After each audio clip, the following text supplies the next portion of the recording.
Karoual, le journal, présentation Yannick Sommet. Mesdames et messieurs, bonjour et bienvenue à cette autre édition de la Radio Karoual. Le gouvernement burkinabé décide de l'institution d'un agrément pour la sous-traitance et la fourniture des biens et services au niveau.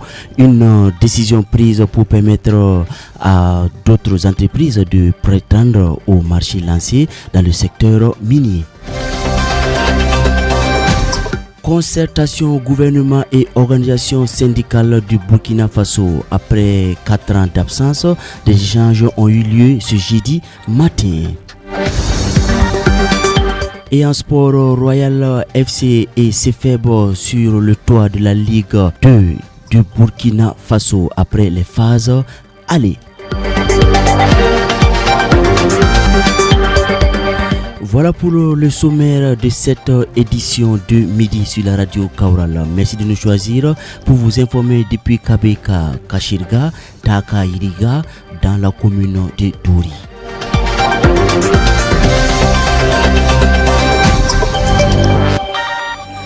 Et première actualité à développer dans ce journal en conseil des ministres du mercredi 5 février 2025 tenu à Ouagadougou, le gouvernement a décidé d'une réorganisation agraire et foncière au Burkina Faso et a adopté un projet de loi pour améliorer la gestion du foncier. Le Conseil adopte aussi un décret portant pupille de la nation. Ces différents points développés dans ce compte rendu de Yakondi Tendano. Lors de ce Conseil des ministres, le gouvernement décide d'ajouter les pupilles de la nation en respect de la loi pupille de la nation, adoptée en juin 2022. Le ministre de la Justice est Dasso Bayala. Ce qu'il faut dire, c'est qu'avant ce décret, il y a eu un premier décret qui a apporté adoption des pupilles de la nation de 67 enfants. Il y a eu un second décret qui a apporté adoption de 263 enfants mineurs des FDS comme pupilles de la nation en 2024 et le présent décret qui porte adoption de 255 enfants et le troisième du genre.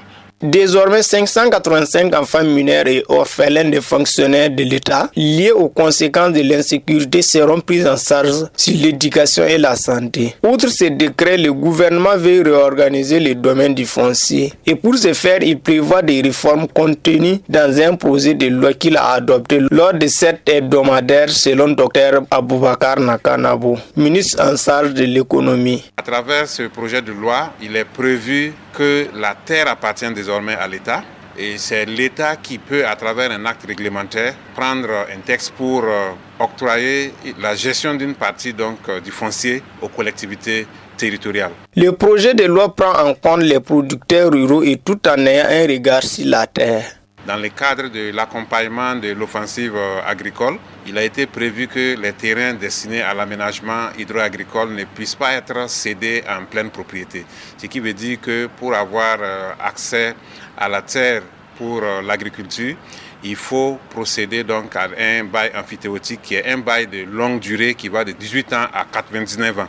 Cela permet donc à l'exploitant de pouvoir exploiter le terrain, mais l'État garde la propriété du terrain.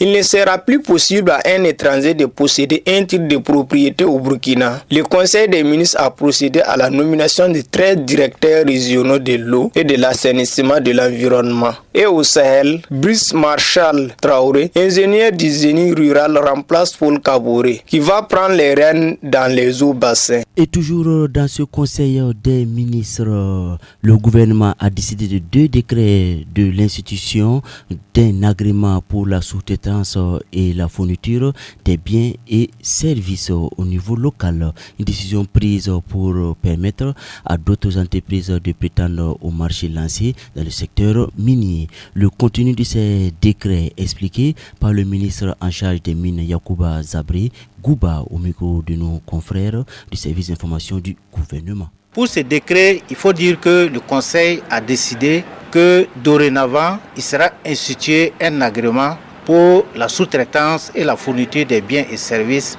au niveau du secteur minier. Le Conseil a également décidé que les dispositions de ces décrets soient suivies à la lettre, de sorte que ce secteur ne soit plus la charge gardée d'une catégorie de personnes physiques et morales. Donc, dorénavant, le secteur sera ouvert pour permettre à d'autres entreprises de prétendre aux marchés qui sont exécutés au niveau du secteur minier. Le décret également va permettre l'utilisation en priorité des biens et services fournis ou produits localement, avec un accent qui sera mis particulièrement sur la mise en œuvre de l'ensemble des dispositions en faveur des sociétés de droit moral burkinabé. Pour ce qui concerne le deuxième décret, il s'est agi également de mettre en œuvre une disposition de la loi relative au contenu local afin que les emplois locaux soient déterminés dans le secteur minier à travers notamment la fixation d'un certain nombre de quotas. Ensuite, pour ce décret, il s'est agi également de fixer les règles permettant le développement et le transfert de la technologie au niveau du Burkina Faso, notamment à travers l'utilisation en priorité de l'expertise dans ce secteur. Il s'est agi également à travers ces décrets de fixer les bases permettant un transfert de technologies, notamment à travers les facilitations en termes de stage et également en termes d'apprentissage au niveau du secteur minier. Et toute autre actualité à présent dans ce journal, un jeudi pas comme les autres à Ouagadougou, le gouvernement et les syndicats sont de retour sur la table de discussion après 4 ans d'absence. La rencontre annuelle entre le gouvernement et les organisations syndicales de travailleurs au titre de l'année 2025 se tient sur 2 jours à partir de ce jeudi. Des détails avec Yakondi Tendanou. La rencontre annuelle entre gouvernement et organisations syndicales s'est déroulée sous la présidence du Premier ministre burkinabé. La cérémonie d'ouverture des travaux a été présidée par Rintalba Jean Emmanuel Ouedraogo. Il était accompagné de plusieurs membres du gouvernement. Les travailleurs ont aussi pris part à cette rencontre avec un bon nombre de représentants. À l'ordre du jour, les débatteurs vont s'attarder sur la présentation de l'État de mise en œuvre des engagements de 2015, 2016 et 2021. Ensuite, sur les échanges des 2 jours, le gouvernement fera la synthèse des réponses gouvernementales au cahier de doléances 2022 des organisations syndicales. Et enfin, l'examen de ces réponses gouvernementales sera entre autres les points de discussion. Ces concertations entre gouvernement et syndicats se penchent sur les préoccupations majeures du monde du travail. Rappelons qu'à l'entame des échanges, El Hadj Inoussa Nana, porte-parole de l'unité d'action syndicale, a félicité la reprise des échanges et salué la décision du départ des troupes françaises sur le territoire burkinabé et le relèvement du SMIC avant de déplorer le licenciement du docteur Moussa Diallo, secrétaire général de la Confédération générale des travailleurs. L'actualité internationale de ce midi info nous amène au Niger où dans une note verbale du ministère des Affaires étrangères nigérienne en date du 31 janvier 2025, le gouvernement ordonne la fermeture des bureaux du comité international de la Croix-Rouge CICR et le départ immédiat de son personnel expatrié. Les raisons de cette décision restent toujours inconnues. Le reportage aussi Mahmoudou Diallo. Le comité international de la Croix-Rouge CICR est interdit d'activité au Niger depuis le 31 janvier 2025. La décision a été prise par le ministère en charge des Affaires étrangères. Même si les raisons ne sont pas précisées, il convient de rappeler qu'en novembre 2024, les autorités nigériennes avaient exprimé des préoccupations sur la gestion d'une aide humanitaire allouée par l'Union européenne à des ONG dont le CICR jugeant que cette aide a été affectée unilatéralement à des ONG au mépris des principes de transparence et de bonne collaboration. Ainsi, les autorités nigériennes ont manifesté la volonté de mettre fin aux activités de certaines ONG, dont le CICR, qu'elles demandent de fermer ses bureaux dans le pays. Aussi, le gouvernement ordonne le départ immédiat du personnel expatrié du CICR. 2 ONG humanitaires ont déjà été suspendues au Niger sans que les raisons n'aient été données officiellement. Il s'agit de l'Agence d'aide à la coopération et au développement ACTID et l'Action pour le bien-être APB. Jusqu'à ce jour, le CICR n'a pas réagi officiellement sur cette suspension gouvernementale. Rappelons que le Comité international de la Croix-Rouge est au Niger depuis 1990 à travers les régions du pays d'Ifa, Tillabéri et Tawa. Foot, basket, handball, judo, cyclisme, le sport.